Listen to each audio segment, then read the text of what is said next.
सरस्वतीं व्यासं ततो जयमुदीरये नष्टप्रायेषु अभद्रेषु नित्यं भागवत सेवया भगवती उत्तम श्लोके भक्तिर्भवती नैष्ठिकी कृष्णाय वासुदेवाय देवकी नंदनाय च नंदगोपकुमाराय गोविंदाय नमो नमः जय श्री कृष्ण चैतन्य प्रभो नित्यानंद श्री अद्वैत गदाधर श्रीवासदि गौर भक्तवृंद हरे कृष्णा कृष्ण कृष्ण हरे हरे हरे राम राम राम हरे हरे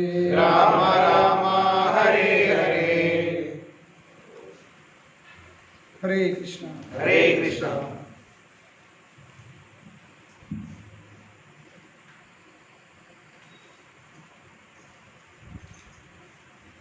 అయితే ఎప్పుడైతే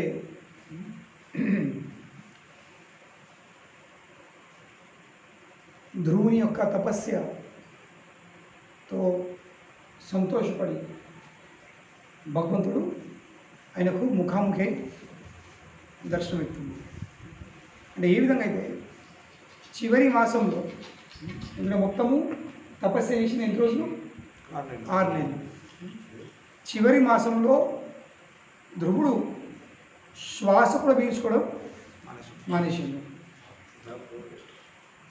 ఆ తపస్య కొన్ని రోజులు కేవలము నీళ్ళ మీద, కొన్ని రోజులు పండ్ల మీద, కొన్ని రోజులు చెట్టు మీద ఉన్న పచ్చి ఆకుల మీద, కొన్ని రోజు ఒక నెల రాలిపోయిన ఆకుల మీద, అట్లా ఒక్కొక్క నెలకు తన తపస్సుని ఆయన కఠినం చేస్తాడు.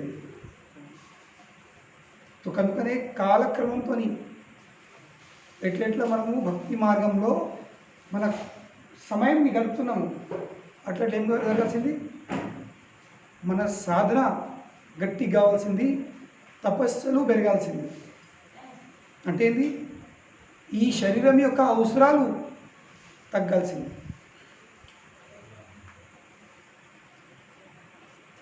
ఎందుకంటే మనము ప్రత్యేకించి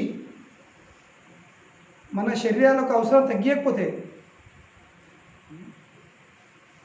స్వేచ్ఛంగా తగ్గకపోతే ప్రకృతి బలవంతంగా తగ్గిపిస్తుంది. ఈ శరీరం యొక్క అవసరాలు ఏమున్నాయి, ఆహార, నిద్ర, భయం, ఇంకా మైథునం. ఈ నాలుగు ఈ దేహం యొక్క అవసరాలు, ప్రాథమిక అవసరాలు. మిగతా అంతా ఉండలేకపోతాయి, మిగతా సెకండరీ. కానీ ప్రాథమిక అవసరాలు ఏంటి, ఆహార, నిద్ర, భయం, ఇంకా మైథునం. ఇంకా వ్యక్తి ఎంతవరకు ఇంట్లో చిక్కిపోయి ఉన్నాడో ఆ వ్యక్తి ఈ సంసారంలో చిక్కిపోయి ఉంటాడు. ఈ సంసారంలో ఒక బద్ధ జీవుడు ఉండడు కారణం ఏంటి, ఈ అవసరాలు. ఈ అవసరాల ద్వారా పొందే సంతృప్తి ఇవి కట్టి పెడతాయి. ఇవే ఆ జీవిని ఈ భౌతిక ప్రపంచంలో కట్టి పెడతాయి. ఏవి, ఆహార, నిద్ర, భయం, ఇంకా మైథునం.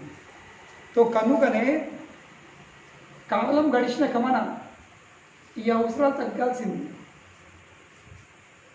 కానీ ఏముంది, వయసు దాటినాక మన ఇంకా తినే కోరికలు ఉంటాయి. ఇవి తినలే, అవి తినలేను ఉండదు, ఇవి తినకపోతే అవి తినకపోతే నోట్లే పనులు రాలిపోతాయి. కానీ తినే కోరికలు కొత్త పుడుతూ ఉంటాయి. పనులు రాలుతూ ఉంటాయి, కోరికలేమో పుడుతూ ఉంటాయి, ఎగురుతూ ఉంటాయి. ఇది తినకపోతే చిన్నపిల్లలు తినాక నేను చూసిన చిన్నపిల్లలు తింటూ ఉంటే ఈ పెద్ద మనుషులు పోయి మెల్లగా దొంగలిస్తుంది తీసుకొని తింటారు. చూసినా మీరు? అసలు అంటే నాన్న తిననేది కానీ వీళ్ళు కొంచెం ఇవి కొంచెం కలుపుకుంటారు ఇంకా ఇవి కొంచెం అయ్యో కాలిపోతుంది కాలిపోతుంది అబ్బా విత్యమవుతుంది. నాకు అర్థమైంది. అటువంటి కోరిక వస్తున్నట్టు ఏంది? ఇక్కడనే ఈ భౌతిక జీవితంని కొనసాగించుడు. నిద్ర తగ్గాల్సింది, తినుడు తగ్గాల్సింది, నిద్ర తగ్గాల్సింది. ఎక్కడ ఉన్నా కానీ ఉండాల్సింది. తన సంరక్షణ విషయం ఆలోచించే అవసరం లేదు. ఇంకా మైథున సుఖం కూడా తగ్గాల్సింది. అది స్వేచ్ఛ వదిలిపెట్టకపోతే బలవంతంగా ప్రకృతి నీ మైథున సుఖంని తగ్గిస్తుంది. కోరికలు నిండా ఉంటాయి కానీ శరీరము సహకరించదు. కోరికలు నిండా ఉంటాయి కానీ శరీరం మాత్రము సహకరించదు. కానీ ఆ కోరికలు నిండా ఉంటాయి కాబట్టి ఏమవుతుంది?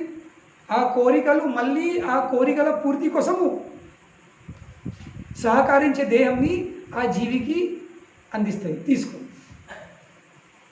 ఇప్పుడు శరీరం సహకరించలేదు, ఇప్పుడు శరీరము సహకరించలేదు, కోరిక మాత్రం గట్టిగా ఉన్నాయి.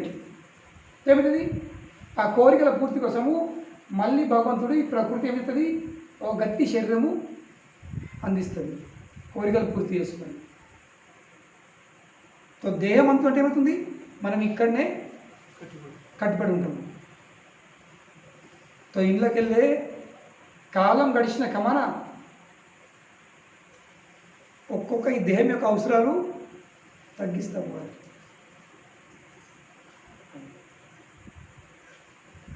ఇంకా ఆత్మ యొక్క అవసరాలను పెంచుతూ పోవాలి. ఎట్లా తగ్గుతుంది? దేహం యొక్క అవసరాలు ఎట్లా తగ్గుతాయి? ఆత్మ యొక్క అవసరాలను పెంచుతూ పోతాయి. ఇంకా ఆత్మ అవసరం ఏముంది? కృష్ణ కథ, ఫస్ట్ భక్తుల సాంగత్యం. ఆ సాంగత్యంలో కృష్ణ కథ వినడము, కృష్ణుని కథను కీర్తించడము, ఇంకా భగవంతుని సేవ చేయడం. ఎప్పుడైతే వ్యక్తి వీటికి ఆసక్తి అవుతుందో అప్పుడు ఈ శరీరం యొక్క అవసరాలు తగ్గుతూ అవుతాయి. ఆ ప్రయత్నంగా దానికి అవే దానికోసం సెపరేట్గా ప్రయత్నం చేసే అవసరం లేదు. లేకుంటే ఏమవుతుంది? ముసలితనం అయింది, ఒక కాలు ఇంట్లో ఇంకో కాలు శ్మశానం ఉంది. ఇప్పుడప్పుడు కనుక బాధ ఉంటుంది. ఇల్లు లేకపోయి, నాకు ఇల్లు లేకపోయి, నాకు రూమ్ కట్టలేరు, కనీసం గోడ పక్కన రేపు వేసి సాయమని తయారు చేయాలి. అవును, ఏమంటారు? ఏం కావాలా? సాయం అనేసి అంటారు. ఆ సాయం అన్న ఒక సంవత్సరం ఉంటో లేదు. ఆ గోడకు రేకులు ఏమంటారు? ఆ రేకులు వేసి ఒక 4 గుంజలు వాతి ఒక మట్టి గోడ పెట్టి ఓ రేకులు వేసి నాకు సాయం అనేసి నా మంచం నేను అలా పోయి అనుకుంటా, నేను ఇష్టం అనుకుంటా తింటా.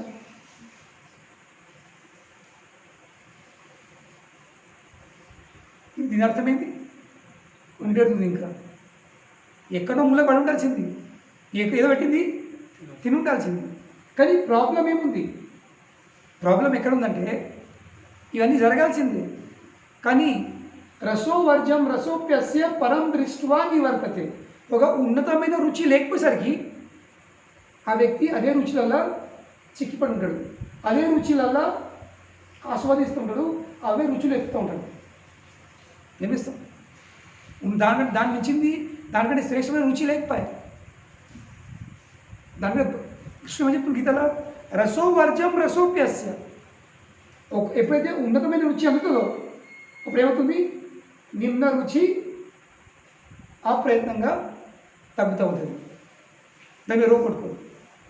కనుకనే ఆత్మ యొక్క అవసరాలు ఎప్పుడైతే మనము తీరుస్తామో, ఆత్మ ఎప్పుడైతే సంతృప్తి అనుభవిస్తుందో అప్పుడు ఆ దేహం యొక్క అవసరాలు విషయము మనకు విచారాలు రావు. టైమే ఉంటుంది, విచారం చేస్తుంది. కానీ ఆ రుచి లేకపోయేసరికి మొత్తం లోకం తింటుంది. ఈ వీటి మీద ఎక్కడ తిందు, ఎక్కడ వందు, ఎక్కడ ఏం చేస్తుంది. మా ఊర్లో ఒక ముసలి ఉండేది, ముసలు అంటే పెద్ద మొత్తం ఊరికి ఎండబెట్టిన మనిషిది. మొదలైన మక్కలు ఇక ఎండెత్తుంది కదా, ఎండబోతుంది కంకులు. అప్పుడైతే ఇంట్లో కత్తుంది, ఇప్పుడైతే అన్నీ తోటకి వెళ్ళి బిట్లో వెళ్ళిపోతుంది. ఇంట్లోకైతే మెల్లగా మక్కేళ్ళు అల్చెంతలు దొంగతనం చేసుకుంటారు. చేసుకొని ఇంకోళ్ళ 10 ఇండ్లు దూరం పోయి కొంచెం ఎంచిత్తవా పప్పులు దొంగతనం చేసుడు, పల్లి దొంగతనం చేసుడు. అది అర్థమైంది. కోరికలు బాగుంది. కనుకనే వైదిక సంస్కృతి ఏం చెప్తుంది, వైదిక సాంప్రదాయం చెప్తుంది 50 ఏళ్ళ తర్వాత కొడుకుల పెళ్ళి అయిందంటే, వాళ్ళ కూరలు వచ్చారంటే ఇల్లు కట్టుకొని ఉండేది కాదు. ముసలోడు ముసలిది భార్య భర్తలు ఇల్లు వదిలిపెట్టి బయటకు పోవాలి. కొడుకు కోడళ్ళు తిట్టి ఎల్లగొట్టి బదులు మనం ముందు వెళ్ళిపోవాలి, మన విలువను కాపాడుకోవాలి. ఇది సంస్కృతి మనది. ఇప్పుడు తిట్టినా కానీ నా వాడే కదా మంది తిడుతుంది. ఇప్పుడు గుద్దినా కానీ గుద్దురు కొడలు. నేను చూసినాను, జుట్టు పట్టి అంగడి ఉండి గుర్తారు అమ్మా అంటది. మళ్ళీ ఏమైతే ఏమైంది అంటుంది. 2 గుర్తులు పడి కూడా ఏమెందుకు నా కూడా లేదు. ఇది పరిస్థితి. ఎందుకు ఆ మాటలు పడేందుకు, ఆ బూత్ మాటలు, ఇంకా కోడలికి అత్తకు బూత్ మాటలు ఉంటాయి. ఎందుకున్నావు చచ్చిపోరాదే అదే ఇదే అనుకుంటా. మరి ఎందుకు వైదిక సంస్కృతి చెప్తుంది అన్ని తిట్లు పడే అవసరం లేదు, అంతకన్నా విలువ కోరుకునే అవసరం లేదు. ఏం చేయాల్సింది, మనమే మన గౌరవాన్ని కాపాడుకొని, వాళ్ళు మన తన్యాలు ఒకటి కదా ముందు వెళ్ళిపోవాలి. ఇక్కడ ముందు ఏం చేయాల్సింది, మనం బయటపడాల్సింది. బయటపడి అన్ని తీర్థక్షేత్రాలు తిరగాల్సింది. కానీ పరిస్థితి ఏముంది, ఆ తీర్థక్షేత్రం తిరిగితే పైసలు కలగాలి. కొడుకేమి చెప్పాయి, కొడుకు ఇవ్వాలనుకున్నా కానీ వాళ్ళు వద్దాలి. సావగల ఇంకా తిరిగిపోతున్నారు అంటారు. ఏమంటారు, ఈ ఆడ వాడి సావక ఇంకా తిరిగిపోతున్నారు. అలా ఊరిపోతే చేస్తే ఓన్ మీద వస్తారు, ఓన్ బాగా సప్పు బుక్కడ పెట్టి తినాక ఇంకా తిరిగా పోతున్నారు అంటే కూడా 10 సావరాల కన్నా. కనుకనే వ్యక్తి ఏం చేసుకోవాల్సింది, వ్యక్తి తన కోసం ఎప్పుడు డబ్బు పక్క పెట్టుకోవాల్సింది. శాస్త్రాధిపతి ప్రతి ఒక్క మానవుడు తన సంపాదించే డబ్బును 5 భాగాలలో డివైడ్ చేయాల్సింది. 5 భాగాలు. అలాగే ఒక్క భాగం దేనికోసం, తన ఎమర్జెన్సీ కోసం. ఒక్క భాగము దానం చేయడానికి, ఒక్క భాగము తన ఇంద్రియాల సుఖం కోసం, ఒక భాగము తన ప్రతిష్ట కోసం, ఇంకొక భాగము తన జీవిత యొక్క ఆదాయం కోసం, జీవనోపాధి కోసం. కానీ ఒక్క భాగం దేనికోసం పెట్టుకోవాల్సింది, ఎమర్జెన్సీ. ఆ పైసలు కాపాడుకోవాల్సింది, సైడ్ పెట్టుకోవాల్సింది. ఆ పైసలతో మనము తర్వాత ఎవరి మీద ఆధారపడకుండా, ఎవరు కూడా చేంజ్ అవ్వకుండా మనము పుణ్యక్షేత్రాలు తిరిగి ఏం చేసుకోవాల్సింది, మన ఆత్మ యొక్క అవసరాలను పెంచుకోవాల్సింది, దేహం యొక్క అవసరాలను తగ్గించుకోవాల్సింది. అసలు తీర్థక్షేత్రాలకు వెళ్తే అక్కడ చేరుకునే ఆలస్యం. అక్కడ చేరుకున్నాం అనుకోలేదు. తీర్థక్షేత్రాల్లో తిండి ఏం దూకలేదు. ఎన్నో అన్నదాన క్షేత్రాలు ఉంటాయి, సత్రాలు ఉంటాయి. యాన్న బుక్కెట్ తిని నదులు వారుతూ ఉంటాయి, కోనేరు ఉంటాయి, ఎన్నో మునిగి స్నానం చేసుకొని ఆ పెయి మీద ఉన్న బట్టను ఆరేసుకొని ఆ స్నానం చేసేందులో ఒక బట్ట ఆడుతుంది ఉండొచ్చు. కానీ మనకు సరుపులు కావాలా, లక్షలు కావాలా, బయలు కావాలా, సబ్బులు, క్రీములు కావాలా, నూనెలు కావాలా.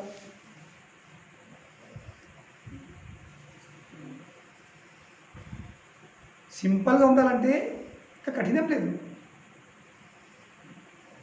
బృందావనం వదిలంటే ప్రొద్దున్న అడగడంలో ఛాయ్ దొరుకుతాయి, పూరి బాజీ దొరుకుతాయి, మధ్యాహ్నం మళ్ళీ పొద్దున దొరుకుతాయి. ఎన్నో సత్రాలు, ఎన్నో ఆశ్రమాలు భోజనం పెడతా ఉంటారు. పోయి లైన్ పట్టుకొని తిని ఉండొచ్చు ఆడుకుంటుంది. కానీ మనకు ఇట్లా తిట్టుకోవడం మంచిగా ఉంటుంది కదా, అరగది తిన్నది అరగది, 2 మాటలు కోళ్ళ మాట పడేదాక మంచిగా పట్టదు. జీతం ఎట్లయిపోతుంది? వాచ్మెన్ లాగా, వాచ్మెన్ కాదు వాచ్ డాగ్ లాగా కుక్క జీతం అయిపోతుంది. అదే కదా కుక్క జీతం దాన్ని.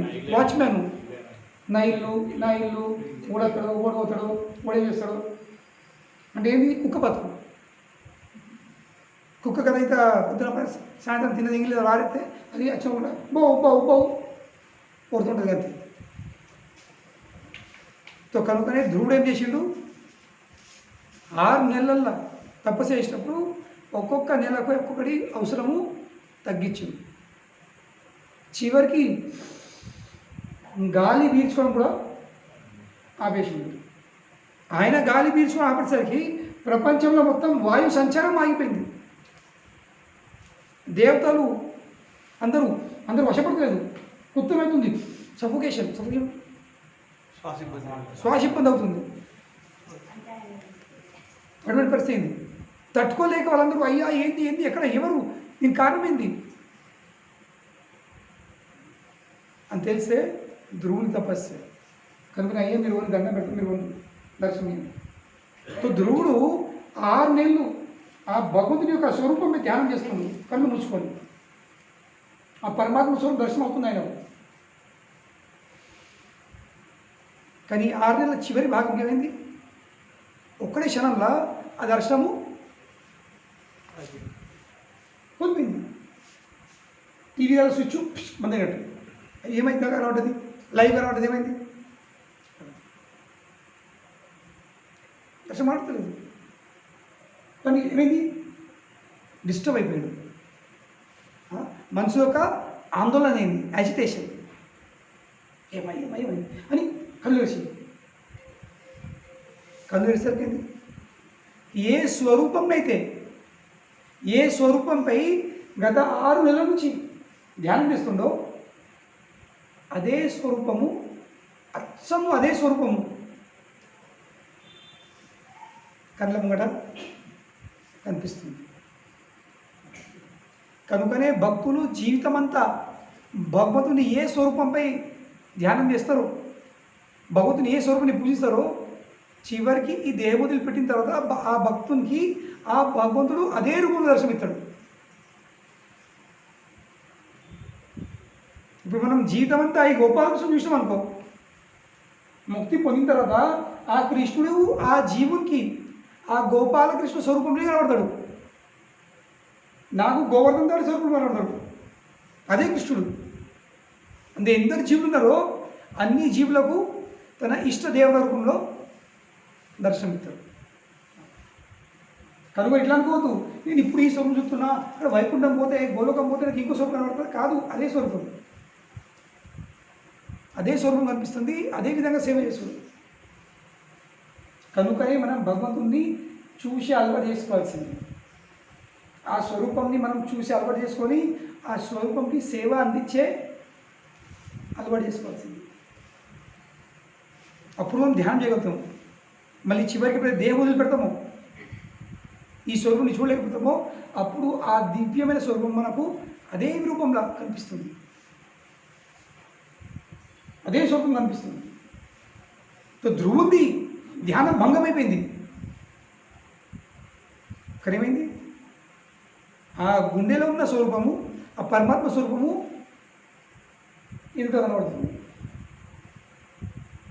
అది చూసేసరికి, ఆ దర్శనం చేసుకునేసరికి ఇక ధ్రువునికి మనసు పడుతుంది. ఆ స్వరూపంని చూసేసరికి ఏమవుతుంది? ఆ కళ్ళతోని మొత్తం నేను తాగేస్తున్నాను. నోట్తో జాగ్రత్తగా చూసి విన్నాము, లేక అనుభవించినాము, కానీ కళ్ళతోని అనుభవిస్తాం. ఈ లోకంలో కూడా కొన్ని విషయాలతోనే చూడలేదు. ఈ భౌతిక లోకంలో కొన్ని అందనాలు ఎట్లా అనిపిస్తుంది చూడాలి. అది అర్థమైంది.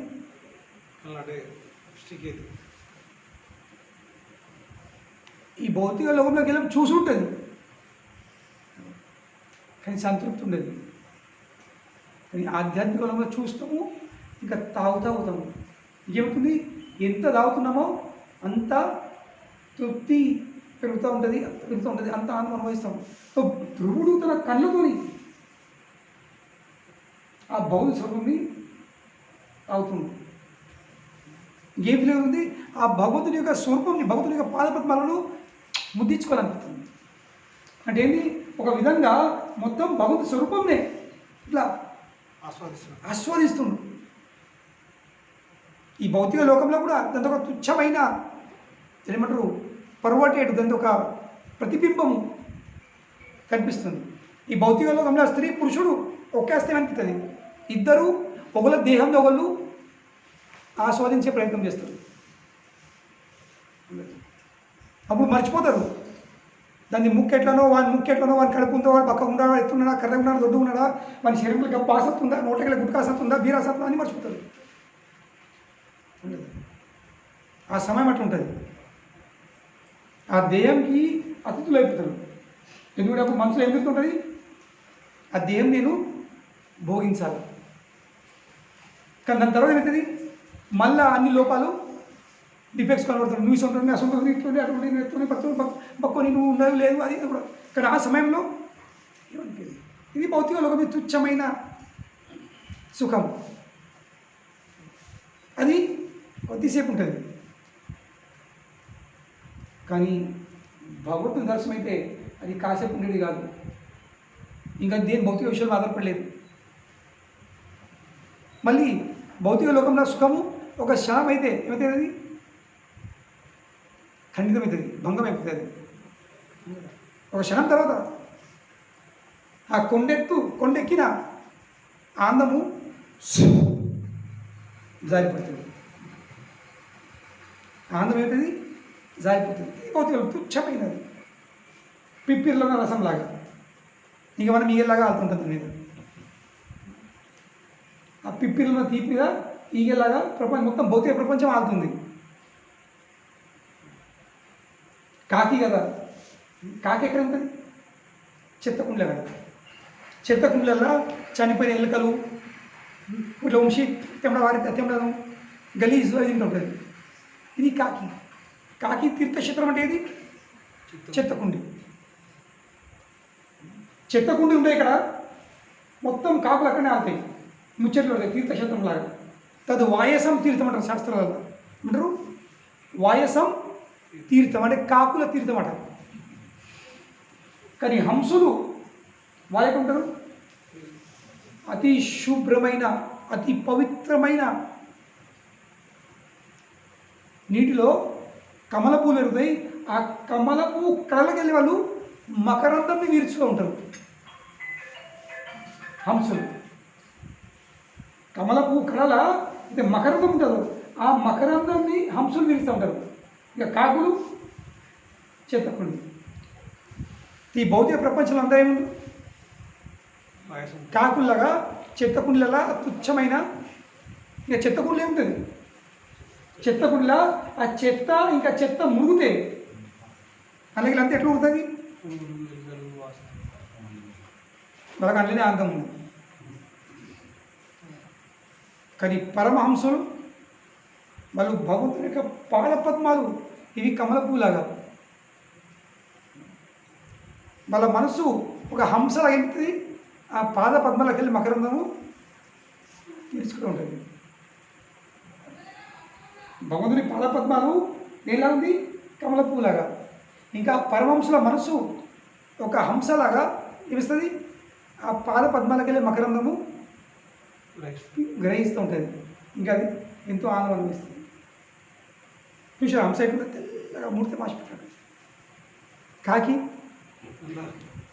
మొత్తం ఆపోజిట్. కనుకనే మనం మన మనసును కాకిలాగా తయారు చేసుకొని చెత్తకుండ మీద వెళ్తామా, లేక హంసుల్లాగా చేసుకొని మనము పరిశుభ్రమైన నీటిలో ఆ భౌతుని పాద పద్మాలు అలాగే మకరందాన్ని నేర్చుకుంటాం. ఇది మనం. సో ధ్రువుడు ఆ భగవంతుని స్వరూపంని హంసలాగా, హంస ఏదైతే మకరందం వీరుతుందో కమలపూలకు వెళ్ళే, అదేవిధంగా భగవంతుని స్వరూపంలోకి వెళ్ళే ఆ మొత్తం మకరందాన్ని ఆయన ఆస్వాదిస్తుంది, గ్రహిస్తుంది. ఇది భక్తుల ఆనందం, ఇది ఆత్మసంతృప్తి. కానీ మొత్తం భౌతిక ప్రపంచం ఎలా చిక్కింది? ఆ నిద్ర భయమైత్యంలో కాకిలాగా చెత్తకుండి మీద అవి ఆలుతుంటుంది. మన మీద ఉంది. మనం కాకులమవుతామా లేక మనము హంసలమవుతాం? అవుడు మాత్రం తప్పది, ఏదో ఒక అవుడే, ఏదో ఒక అవుడే, దాని మధ్యలో ఏం లేదు.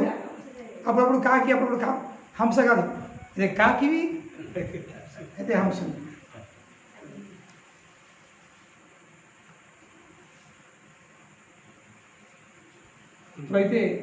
ఎప్పుడైతే భగవంతుడి స్పర్శ జరిగిందో భగవంతుడు ఏం చేసిండు? శంఖంతోని ధ్రువుని తల మీద స్పర్శ చేసిండు. ఆ స్పర్శ ఈసారికి ఏమవుతుంది? ఆ స్పర్శ అంటే ఏంది? భగవంతుని యొక్క అనుగ్రహం. భగవంతుడు అనుగ్రహించిండు. తో భగవంతుడు ఒక వ్యక్తిని భగవంతుడు అనుగ్రహించిందా లేదా, ఆ వ్యక్తిది ఆ జీవిది భగవంతుడికి సంబంధం అయిందా లేదా ఎట్లా తెలుస్తుంది? మన అచ్చు ముద్ర తెలుసదా? కనుకనే ఆ భగవంతుడు శంఖ స్పర్శం చేసిన తర్వాత ధ్రువుడు ఒక శ్లోకం పాడుతుంది. ఫస్ట్ పదం భగవంతుని కీర్తించుట్లా ఒక పదం పాడుతుండు. ధ్రువ ఉవాచ, ధ్రువ పలికేను. ఏం పలికేను? యోవంత ప్రవిశ్య మమ వచం ఇమం ప్రసుప్తం సంజీవయాత్ అఖిల శక్తిధరా స్వధామ్నా అన్యం చ హస్తచరణాశ్రవణత్వగాదిన్ ప్రాణన్నమో భగవతే పురుషాయ తుభ్యం. ఓ పురుష, నా యొక్క ప్రాణన్ నమో భగవతే పురుషాయ తుభ్యం. ఓ పురుష, మీకు నా దండవతు ప్రణామాలు. నా ప్రణామాలు నేను అర్పిస్తున్నాను. ఎందుకు అర్పిస్తున్నాను? ఎందుకంటే మీరు ఎవరు? యో అంత ప్రవిశ్య మమ వాచం ఇమం ప్రసుప్తం. అయ్యా, మీరు మీ స్పర్శ ద్వారా మీరు నా దేహమందులో ప్రవేశించు. యో అంత ప్రవిశ్య, ఏమైండ్రు? మీరు నా దేహమందున ప్రవేశించిండ్రు. దానివల్ల ఏంది? మమ వాచం ఇమం ప్రసుప్తం. మమ వాచం, ఇందాక నాకు మాట రాలేదు. ఇందాక మిమ్మల్ని కీర్తిస్తామని కోరిక ఉండే, కానీ నా దగ్గర మాటలు లేవు, శబ్దాలు లేవు. కానీ మీ స్పర్శ ద్వారా మీరేమైంది? మీరు నా అంతఃకరణంలో ప్రవేశించి యో అంత ప్రవిశ్య మమ వాచం ఇమం ప్రసుప్తం. ఎప్పుడు నాకు పలికే శక్తి ఇచ్చింది. కనుకనే భగవంతుని స్పర్శ అయిన వాళ్ళు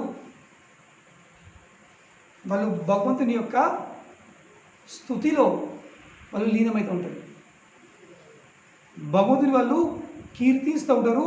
భగవంతుని విషయం వాళ్ళు చెప్తూ ఉంటారు. ఎందుకు? భగవంతుడు వాళ్ళంతలో ప్రవేశించి వాళ్ళ నోటితోని తన కీర్తిని చెప్పుకుంటున్నారు. దేనికోసము? జనాలకు సుఖం అందించడానికి. ఎందుకంటే కేవలం దానివల్లనే, కేవలం కృష్ణ కథ ద్వారానే ఈ ప్రపంచంలో ప్రతి ఒక్క జీవికి శుభం జరుగుతుంది. కనుకనే శ్రీమద్ భాగవతంలో ప్రారంభంలో ఎప్పుడైతే సుత గోస్వామిలు నైమిషారణ్య శౌనకాద ఋషులు సుత గోస్వామికి ప్రశ్న వేసి కొన్ని ప్రశ్నలు భగవంతుడి విషయం చెప్పుకున్నారని, కాబట్టి సుత గోస్వామి వాళ్ళ ప్రశ్నలు విన్న తర్వాత ఏమంటున్నాడు? మీకు చాలా చాలా ధన్యవాదాలు. మునయో సాధు పృష్టోహం. మీరు అడిగిన ప్రశ్నలు చాలా శ్రేష్టకరమైన ప్రశ్నలు. ఎందుకు? భవాద్భిర్లోక మంగళం. ఎందుకంటే మీ అడిగే ప్రశ్నలకు సమాధానం ద్వారా ఏమవుతుంది, ఈ మొత్తం ప్రపంచంలో ఉన్న ప్రతి ఒక్క జీవికి ఏమవుతుంది, మంగళం, శుభం జరుగుతుంది. మునయా సాధు పృష్టోహం భవాద్భిర్లోక మంగళం. ఎందుకు? యత్కృత కృష్ణ సంప్రశ్నో. ఎందుకంటే మీరు అడిగే ప్రశ్నలు దేనితో సంబంధించినవి, ఎవరితో సంబంధించినవి, కృష్ణుతో సంబంధించినవి. కనుకనే ఏ విషయాల ద్వారా, ఏ చర్చ ద్వారా జనాలకు శుభం జరుగుతుంది, అడ్డమైన ముచ్చటం కాదు, అక్కడెక్కడ ముచ్చటం కాదు, కేవలము కృష్ణ కథ. యత్కృత కృష్ణ సంప్రశ్నో. ఎందుకంటే మీరు అడిగే ప్రశ్నలు ఎవరితో సంబంధించినవి, యత్కృత కృష్ణ సంప్రశ్నం, కృష్ణుతో సంబంధించినవి కావున ఏనాత్మ సుప్రసిద్ధతి. ప్రతి ఒక్క జీవులకు శుభం జరుగుతుంది, వాళ్ళ జీవులకు, వాళ్ళ ఆత్మలకు. ఏనాత్మ సుప్రసిద్ధతి, ఆ ఆత్మకు సంతృప్తి కలుగుతుంది. ఇక నిజమైన శుభం అంటే ఏంటి? ఆత్మకు సంతృప్తి కలుగుడు, ఇది నిజమైన శుభం. విచారం చేయండి. 10 మందిలల్లా అందరూ సంతృప్తి ఉంటే కయ్యాల కొట్లు ఉంటాయా? ఈర్ష్య ఉంటుందా? ద్వేషం ఉంటుందా? లోభం ఉంటుందా? ఉంటుంది. ఈ ప్రపంచంలో అన్ని అశాంతిల కారణం ఏంటి? ఉండలేదా? ఈర్ష, ద్వేష, ద్వంద్వ, మోహ, ఇదే కదా. ఇప్పుడు ఇంట్లో 10 పిల్లలు ఉన్నారు, అందరికి ఇంటి దొరికింది అనుకో, కడుపు నిండి అనుకో, ఊలంగరాలు పడుకుంటే వెళ్ళిపోతారు. కానీ ఒకరు ఎక్కువ తక్కువ దొరికేసరికి కయ్యలు కొట్లాడరు. కుక్కలకు 10 పూల 10 పళ్ళెం పెట్టుంది, దాంగలు తింటే ములుగెత్తుంది. కానీ ఒక్క కుక్క పెట్టి 10 పెట్టకూడదు, అవి తినేయి తినేది. మన మిత్రం అదే కదా. కనుకనే అన్ని అశాంతులకు ప్రతి ఒక్క జీవి అశాంతి అనుభవిస్తుంది. కారణం ఏంటి? సంతృప్తి లేకపోవడం. ఇంకా సంతృప్తి అవుతుంది కేవలము కృష్ణుని విషయము చర్చించడం ద్వారా, కృష్ణుని విషయము చెప్పుడు ద్వారా, కృష్ణుని విషయము వినడం ద్వారా.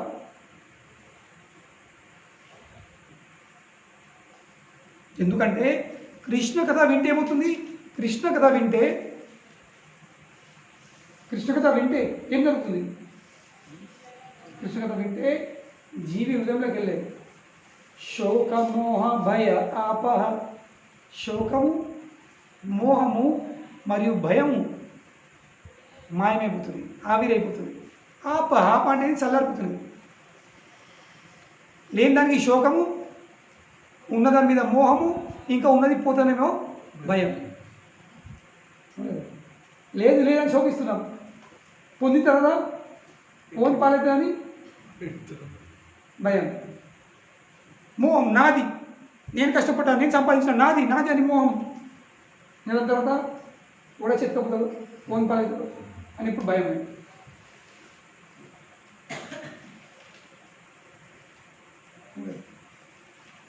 కనుకనే ప్రతి ఒక్క మానవులు చిక్కిపోయి ఉన్నాడు ఎందులో? ఈ శోకము, మోహం, ఇంకా భయంలో. కానీ ఈ శోకం, మోహం, ఇంకా భయం పోవాలంటే ఒక విషయం లేదని నాకు శోకం ఉంది, శోకిస్తున్నాను, అది వెళ్ళిపోవాలంటే ఉన్నదాని మీద మోహము, నాది, నేను సంపాదించిన, నా కష్టం, నా సొమ్ము, నాది అనే మోహము తొలగిపోవాలంటే ఇంకా ఎవరి పాలవుతుందో అది సంపాదిస్తే కానీ మళ్ళీ కొడతాడో, దీడెత్తో దొంగలు పడతాడో, వాడతాడో, కీడెత్తుపోతాడో ఉంటుంది. మరి ఎట్లా కాపాడలో ఎప్పుడు అందరూ భయం ఉంటుంది. శోకం, మోహం, ఇంకా భయం తొలగాలంటే కేవలం కృష్ణ కథ ద్వారా ఉద్భవించే కృష్ణ భక్తి ద్వారానే వ్యక్తిలోకి బయటపడతాడు. కనుకనే కృష్ణ భక్తి చేయకపోతే ఈ ప్రపంచంలో ఎవరికి శుభము జరగదు. ఎన్నన్నా అయ్యింది, పెద్ద బంగ్లా కట్టుకోండి, ₹1,00,00,000 ఆస్తులు పొందండి, ₹1,00,00,000 బ్యాంకులో పెట్టుకోండి, నాకు అనిపిస్తుంది ఇవన్నీ నేను లైఫ్ పీస్ఫుల్ అవుతుంది. ఇప్పుడు లేనందువల్ల నాకు టెన్షన్లు ఉన్నాయి. కొంచెం అంటారు స్వామి భక్తి చేస్తాము కొంచెం దేవుడికి ఎప్పుడు మాకు అన్ని చేయడానికి మీకు కొంచెం మొక్తులు అంటే అన్ని వచ్చి అంటే ఇక మేము కూడా స్థిరమైతే భక్తి చేస్తాము నేను ఎన్నడ మొక్క ఎందుకు నాకు తెలుసు ఇప్పుడు ఎంత అస్థిరం ఉన్నావో దాంట్లో 100 రెట్లు ఎక్కువ అస్థిరం అయిపోతుంది నువ్వు నాకు ఇవ్వకుండా అర్థం నేను మొక్కడం కాను ఎందుకంటే నేను నీ డబ్బు కోసము నువ్వు దానం చేస్తాని రాత్రాన్ని మొక్కడం కాదు నాకు కావాల్సింది నీ జీవితంలో సంతృప్తి ఉండాల్సింది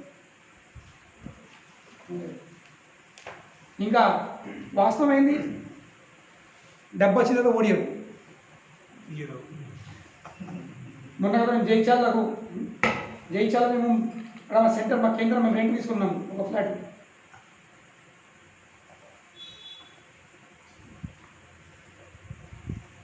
ఒక బంగ్లా రెంట్ తీసుకున్నాము ఏదైతే బంగ్లా ఉందో వాళ్ళన్నీ అమ్మదానికి తీసింది మేము వెళ్ళాం బయటకు వచ్చాము తాళం వేసుకొని ఎవరో చూడడానికి వచ్చింది బంగ్లా కొనడానికి అందులో ఎవరైతే డీలర్ ఉన్నాడో మాకు పరిచయం ఉన్నాడు స్వామీజీ ఒక్క నిమిషం ఆగండి కూడా వస్తున్నారు చూసిపోతారు 5 నిమిషాలు చూసిపోతే వెళ్తారు అయినా సరే ఇక బాగా ఇంకా 5 నిమిషాలు 10 నిమిషాలు రేపు ఆశ్చర్యపోతాను స్వామి 5 నిమిషాలు ఆగుండ్రి వాళ్ళు భయం పెడితే అనుకో లేకపోతే దాని చంద్రాతను బట్టి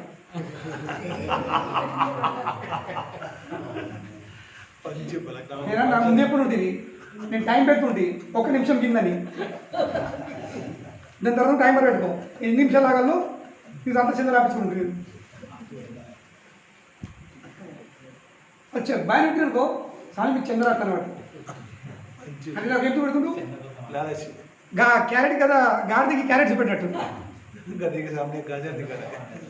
గాడిది నడకపోతే గాడిది నడది అలసిపోతుంది సో సాకలు ఏం చేస్తాడు ఒక కట్టేసుకొని దానికి ఒక క్యారెట్ కడతాడు ఇట్లా ఆ క్యారెట్ కట్టి దాన్ని తల మీద పెడతాడు కట్టేది ఇట్లా పెట్టేస్తాడు గాడిది ఒక మీద ఉంది క్యారెట్ లోపలాడుతుంది సో గాడికి ఏమవుతుంది ఒక్కడు వేస్ట్ అనుకో క్యారెట్ నోట్లో వచ్చేస్తుంది కానీ మర్చిపోతుంది అది ఒక్కడికి వేస్తే దాన్ని నెత్తిపోయింది కదా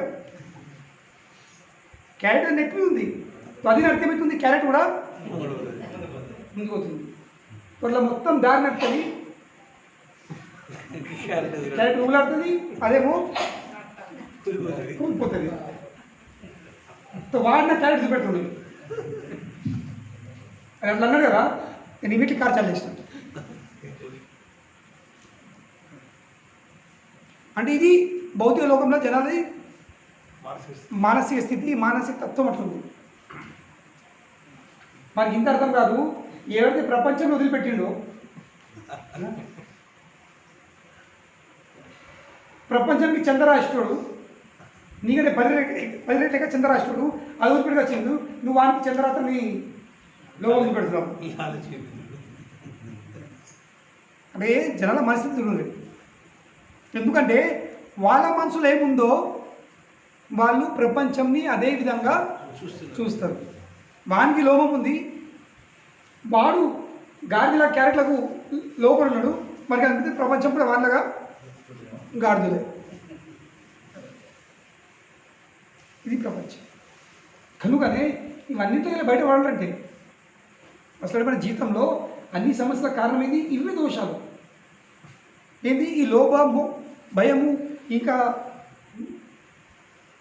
మోహము శోకము కానీ అలాగే బయట కారణమైంది ఇట్లా కారణమైనది మార్గం ఏముంది మార్గం కేవలము కృష్ణ కథ యత్కృత కృష్ణ సంప్రశ్నో ఏనాత్మ సుప్రసీదతి ఇంకెంతవరకు ఆత్మ సంతృప్తి పొందదు ఆ వ్యక్తి ఈ భౌతిక కార్యకలాపాలనే పోతుంటాడు సో కనుకనే ధ్రువుడు అంటున్నాడు అయ్యా మీరు నా అందులో ప్రవేశించేసరికి ఏమైంది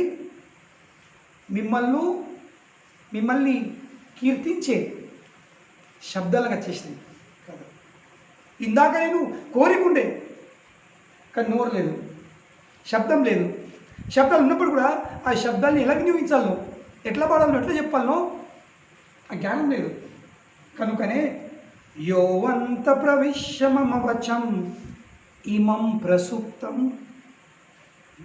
ఇందాక ఇవన్నీ నా దేహంలో ఉన్న ప్రతి ఒక్క భాగం ప్రతి ఒక్క అవయవం ప్రతి ఒక్క శక్తి ఎట్లుండే ప్రసుప్తం ప్రసుప్తం అంటే సుప్తం అంటే ఏంది? నిద్రపోయి. సుప్త అవస్థ అంటారు. ఎటువంటి అవస్థ? సుప్త అవస్థ. నిద్రలో పడుకుని ఉండేది. ఇప్పుడు నిద్రలో వ్యక్తి ఎట్లుంటాడు? ఇన్యాక్టివ్, ఎలాంటి చర్య ఉండదు. అంటుండు నా ఇంద్రియాలు నీ స్పర్శ కానంత వరకు నా ఇంద్రియ ఎట్లుండే?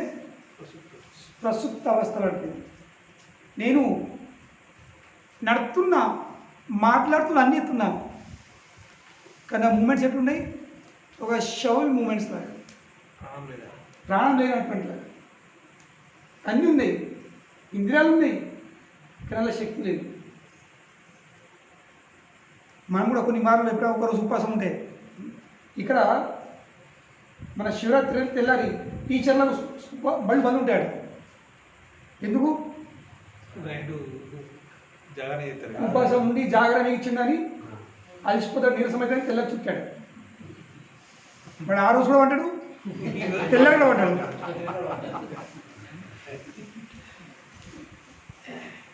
ఇది పరిస్థితి భౌతిక ప్రపంచంలో. ఎవరు ఉపాసం ఉండి ఎవరు జాగ్రత్త ఇష్టపడతారు? చెప్పేసి ఏంటంటే ఒకవేళ ఉన్నట్లయితే ఏమైంది? కాళ్ళు ఉన్నాయి, చేతులు ఉన్నాయి, నోరు ఉంది, ముక్క అన్నీ ఉన్నాయి, కానీ హరే కృష్ణ దండ పెడవండి ఎందుకు తెలుసు? వంగినామనుకో మనం మళ్ళీ లేవలేము. ఎందుకు? నీరసమైపోయింది. అదేవిధంగా ఎవరు చెప్తుండు, మీరు నా దేహంలో ప్రవేశించేసరికి యోవంత ప్రవిశ్య మమ వచం ఇమం ప్రసుప్తం. ఇందాక నా ఇంద్రియాలు, నా శబ్దాలు ఎట్లుండే? ఇన్యాక్టివ్, చనిపోయిన పీనులాగా.